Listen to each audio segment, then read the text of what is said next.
ഒരു ഏപ്രിൽ 15 രാത്രിയിലാണ് ടൈറ്റാനിക് അറ്റ്ലാന്റിക്കിന്റെ ആഴങ്ങളിലേക്ക് തകർന്നുപോയത്. 7 പതിറ്റാണ്ടാണ് ടൈറ്റാനിക്കിന്റെ അവശിഷ്ടങ്ങളും തേടി നാം സമുദ്രത്തിന്റെ ആഴങ്ങൾ അരിച്ചുപെറുക്കിയത്. ലോകത്തിൽ നിലവിലുള്ള എല്ലാ സാങ്കേതിക വിദ്യകളും ഉപയോഗിച്ചുള്ള തിരച്ചിലിലാണ് 2 വൻകരകൾക്കിടയിലെ മഹാസമുദ്രത്തിനടിയിൽ ടൈറ്റാനിക്കിന്റെ അവശിഷ്ടങ്ങൾ കണ്ടെത്തി.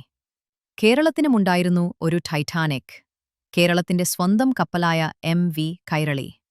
ജൂലൈ 3-ന് എം.വി. കൈരളി കടലാഴങ്ങളിലേക്ക് മറഞ്ഞിട്ട് 44 വർഷം പിന്നിടുകയാണ്.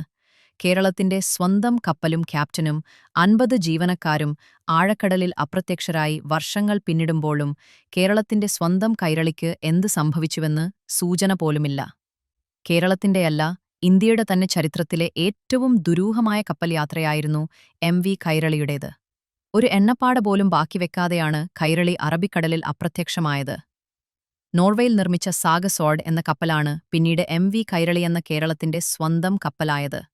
1967 നീറ്റിലിറക്കിയ കപ്പൽ 1976 ഫെബ്രുവരി 14-ന് കേരള സ്റ്റേറ്റ് ഷിപ്പിംഗ് കോർപ്പറേഷൻ അന്നത്തെ പൊന്നുമിലയായ 5.81 കോടി രൂപയ്ക്ക് വാങ്ങുകയായിരുന്നു. 1976 മുതൽ 1979 വരെ 3 വർഷക്കാലം ചരക്കുകളുമായി കൈരളി ലോകത്തുടനീളം സഞ്ചരിച്ചു.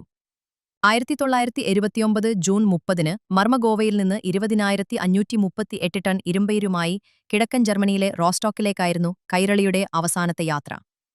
കോട്ടയം സ്വദേശി മരിയദാസ് ജോസഫ് ക്യാപ്റ്റനും എറണാകുളം സ്വദേശി അബി മത്തായി ചീഫ് എഞ്ചിനീയറും മലപ്പുറം സ്വദേശി ബേബി സെബാസ്റ്റ്യൻ റേഡിയോ ഓഫീസറുമായ കപ്പലിൽ 23 മലയാളികളുൾപ്പെടെ 51 പേരുണ്ടായിരുന്നു. പല കപ്പലുകളിലും പ്രവർത്തിച്ച് അനുഭവപരിചയവും വൈദഗ്ധ്യവും നേടിയ നാവികനായിരുന്നു ക്യാപ്റ്റൻ മരിയദാസ് ജോസഫ്. അറബിക്കടലിലെ തിരമാലകൾക്ക് മുകളിലൂടെ എം.വി. കൈരളി മുന്നോട്ട് കുതിച്ചു. 4 ദിവസം കൊണ്ട് യാത്ര പുറപ്പെട്ട മർമഗോവയിൽ നിന്ന് 500 മൈലിലേറെ ദൂരം കപ്പൽ പിന്നിട്ടു. കൈരളി കാണാനില്ല. ജൂലൈ 3-ന് രാത്രി 8 മണിക്ക് ശേഷം കപ്പലിൽ നിന്ന് റേഡിയോ സന്ദേശങ്ങളൊന്നും ലഭിക്കാതെയായി.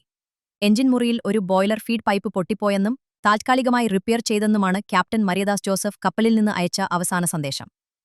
യാത്രക്കിടെ ജൂലൈ 8-ന് ആഫ്രിക്കൻ തീരമായ ജിബൂത്തിയിൽ നിന്നായിരുന്നു കൈരളിയിൽ ഇന്ധനം നിറക്കേണ്ടിയിരുന്നത്. ജൂലൈ 11-ആയിട്ടും കൈരളി തങ്ങളുടെ തീരത്തെത്തിയിട്ടില്ലെന്ന് ജിബൂത്തിയിലെ ഷിപ്പിംഗ് ഏജന്റ് അറിയിച്ചതോടെയാണ് കപ്പൽ മുങ്ങിയതായി കേരള ഷിപ്പിംഗ് കോർപ്പറേഷൻ തിരിച്ചറിയുന്നത്. ജൂലൈ 15-ന് കേരളത്തിലെ പത്രങ്ങളിൽ എം.വി. കൈരളിയെ കാണാനില്ലെന്ന വാർത്തകൾ നിറഞ്ഞു. മലയാളക്കര ഇളകിമറിഞ്ഞു. അന്വേഷണങ്ങളും ചോദ്യങ്ങളുമായി ജീവനക്കാരുടെ ബന്ധുക്കൾ ഷിപ്പിംഗ് കോർപ്പറേഷനെ സമീപിച്ചു. കാര്യമായ മറുപടികളൊന്നും ഷിപ്പിംഗ് കോർപ്പറേഷന് നൽകാനുണ്ടായിരുന്നില്ല. സൂപ്പർസോണിക് വിമാനങ്ങളും യുദ്ധക്കപ്പലുകളും ഉപയോഗിച്ച് തിരച്ചിൽ പുരോഗമിക്കുകയാണ്. വിവരങ്ങളൊന്നും കിട്ടിയില്ല. പ്രതീക്ഷയോടെ കാത്തിരിക്കുക, ഇത് മാത്രമായിരുന്നു ഷിപ്പിംഗ് കോർപ്പറേഷന് പറയാനുണ്ടായിരുന്നത്.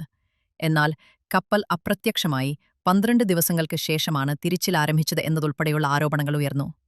സന്ദേശങ്ങൾ ലഭിക്കാതിരുന്നുടൻ അന്വേഷണം ആരംഭിച്ചിരുന്നുവെങ്കിൽ അവശിഷ്ടങ്ങളെങ്കിലും കണ്ടെത്താൻ പറ്റുമായിരുന്നുവെന്നും കോർപ്പറേഷന്റെ അനാസ്ഥയാണ് അന്വേഷണം വൈകിച്ചതെന്നും ജീവനക്കാരുടെ ബന്ധുക്കളും മാധ്യമങ്ങളും ആരോപിച്ചു. വോയിസ് ഓഫ് ഭാരതത്തിന് വേണ്ടി ഈ സ്റ്റോറി തയ്യാറാക്കിയത് എഡിറ്റർ റെന്നി ജോർജ്.